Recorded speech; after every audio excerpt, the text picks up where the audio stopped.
Oh, you know that feeling when you watch our defense get close to the quarterback, but just can't finish? When you see that split second where everything could change, but it doesn't? That's been our story lately, and I'm about to break down exactly what the Bears are planning to do about it. Stay with me because this could reshape our entire defensive identity moving forward. What's up, Bears Nation? Welcome back to Bears News Fan Report, your home for the latest updates, breaking news, and all the rumors surrounding our beloved Chicago Bears. I'm here to keep you in the loop with everything happening in Hallis Hall and beyond. So if you're not subscribed yet, hit that button right now because you don't want to miss what's coming. Before we dive deep into today's main story, let me paint you a picture. We're days away from facing the Packers at Lambeau Field. Jordan Love is going to drop back, and our defense needs to make him uncomfortable. Dennis Allen's secondary has the talent, absolutely, but here's the reality check we all need to hear. Coverage only holds up for so long. You need pressure. You need chaos in the pocket. You need that quarterback feeling ghosts before they even arrive. Now, Montez Sweat has been phenomenal. 7.5 sacks on the season, and he's been absolutely relentless over the last 7 games with 6.5 sacks during that stretch. The man is a force of nature when he gets going. But here's where things get interesting. And this is where I need you to pay close attention because this affects everything about how we build this roster going forward. Austin Booker came back from injured reserve, and yes, he's been solid. But solid doesn't win championships. Solid doesn't terrorize quarterbacks. And here's the stat that should concern every single one of us. Booker hasn't recorded a sack in his last 4 games. 0. Now, I'm not throwing the kid under the bus because he's still developing, but when you're trying to compete in the NFC North against quarterbacks like Jordan Love, Jared Goff, and Sam Darnold, having a resurgence in Minnesota, you need more than one elite pass rusher. This brings me to something that's been circulating, something that makes perfect sense when you step back and look at the bigger picture. The Bears are going to have decisions to make in the upcoming draft, and those decisions will define whether we take the next step or stay stuck in mediocrity. We've seen Ryan Poles make aggressive moves before. We've seen him prioritize the trenches. And based on recent mock drafts from some of the most respected analysts in the business, there's a name that keeps popping up in connection with Chicago. Picture this scenario. The Bears are sitting at pick 31 overall. That's first-round territory, but late enough that some elite talent might still be available. The defense has shown flashes of brilliance, but we all know that in today's NFL, you can never have too many guys who can get after the quarterback. The league is built around stopping elite passers, and if you can't generate pressure with 4 rushers, you're going to get picked apart by the best offenses. So who's the player that could change everything? Who's the guy that could line up opposite Montez Sweat and create the kind of havoc that keeps offensive coordinators up at night? I'm talking about TJ Parker from Clemson. This kid is an absolute monster off the edge. When you watch his tape, you see explosion, you see technique, you see a relentless motor that doesn't quit until the whistle blows. Parker has been terrorizing ACC quarterbacks all season long. His combination of speed and power makes him incredibly difficult to block one-on-one, and when you pair that with his football IQ and ability to set up offensive tackles with counter moves, you're looking at a potential game changer at the NFL level. Clemson has a history of producing elite defensive talent, and Parker fits that mold perfectly. Now let me connect the dots here because this isn't just speculation for the sake of speculation. This makes strategic sense on multiple levels. First, the Bears have invested heavily in their offense. Caleb Williams is our franchise quarterback. We've surrounded him with weapons. We've upgraded the offensive line. The foundation is there.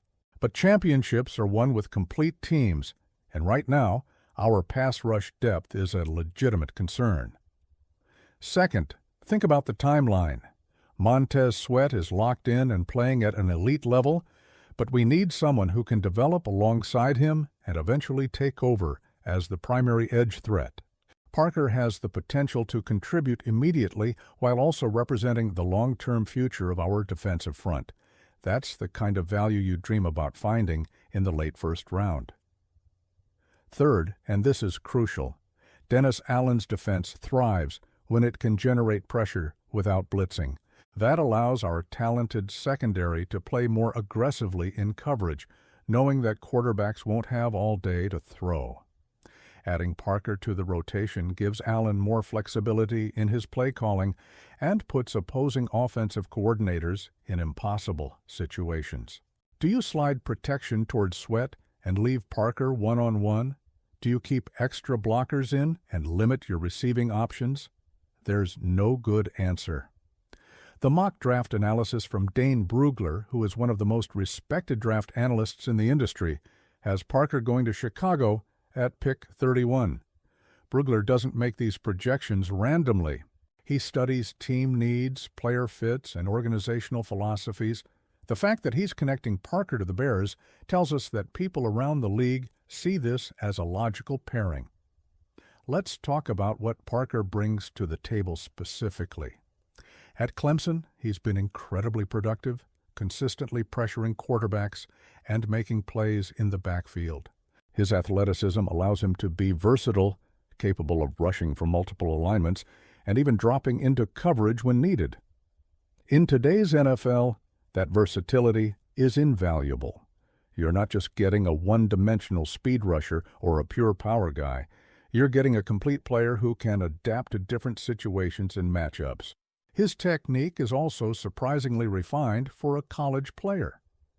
Too often, edge rushers come into the league relying solely on their physical gifts, and they struggle to develop the nuance needed to beat NFL tackles. Parker already shows an understanding of hand placement, leverage, and how to chain moves together. That's the kind of foundation that translates immediately to the professional level. Now, I know what some of you are thinking. We have other needs too. What about offensive line depth? What about adding another weapon for Caleb? And those are fair questions. But here's my take. You build a championship team by maximizing value and addressing critical needs. If Parker is the best player available at 31 and he fills a significant need, you take him without hesitation. You don't reach for positions just because you have depth charts to fill.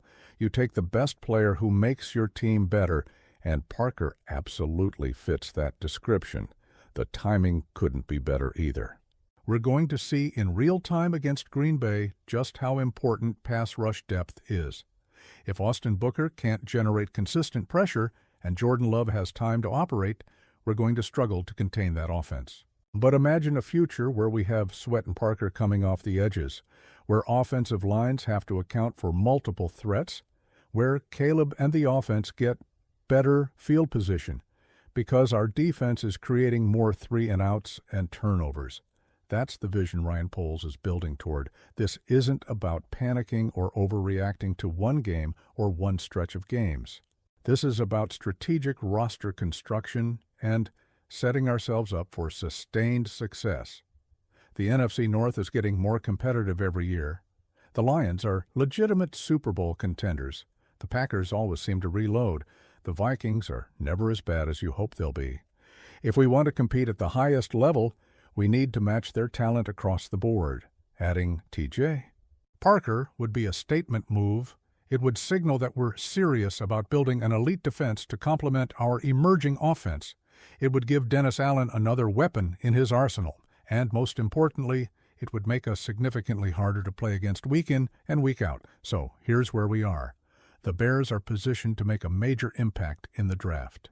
Parker represents the kind of talent that could elevate our defense from good to great. The need is clear, the fit makes sense, and the timing is perfect. This is the kind of move that championship organizations make when they see an opportunity to get significantly better. I want to hear from you, Bears Nation. What do you think about the possibility of drafting TJ? Parker, do you believe pass rush should be our top priority, or would you rather see us address other positions? Drop your thoughts in the comments below because I read every single one, and your perspective matters. If you enjoyed this breakdown and want to stay updated with all the latest Bears news, analysis, and draft coverage, make sure you're subscribed and hit that notification bell. We're bringing you content every single day to keep you informed and ready for whatever moves the organization makes next. Share this video with your fellow Bears fans who need to know what's coming. Let's build this community together and support our team through every step of this journey. Bear down, and I'll see you in the next one.